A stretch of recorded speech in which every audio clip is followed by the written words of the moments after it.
The next update for Plants vs. Zombies Garden Warfare is Suburbination. We're very, very excited about it. It's a huge DLC pack for us. It's going to have a brand new map called Crash Course.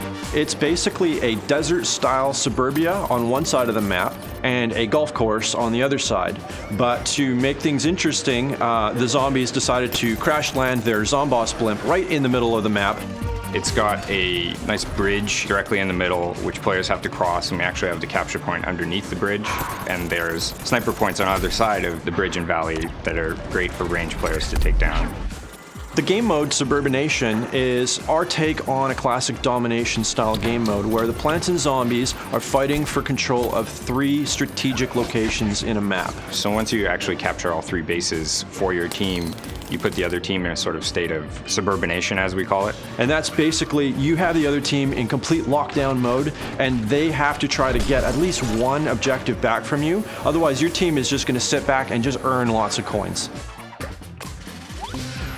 Our community is fantastic. They've been super supportive and vocal, and we were thinking of ways to include them in the design process more.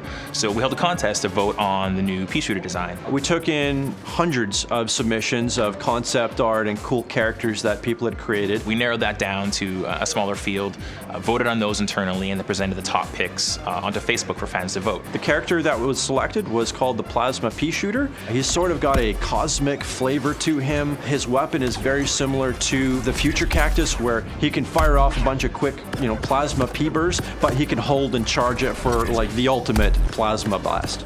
It's also going to have a bunch of new enhancements to garden ops. One of the bosses in Suburbination DLC is Baron von Bats. We're very excited about this character. He is basically a Victorian-era vampire.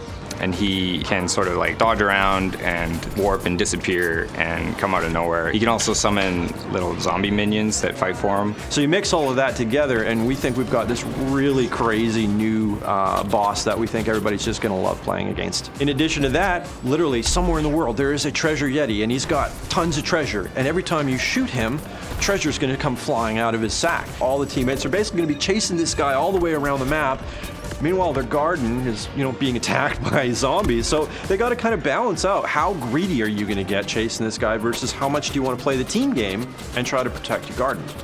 One of the big things in the next DLC is going to be customization. And for this, we went crazier than I think we've ever gone before. The Amazing Bling Pack is going to be new to the Suburbination DLC. It's going to have a whole bunch of blinged out accessories for your characters to wear. Talking about gold eye patches, diamond studded pork chops. The game is epic. Like, just ridiculous things.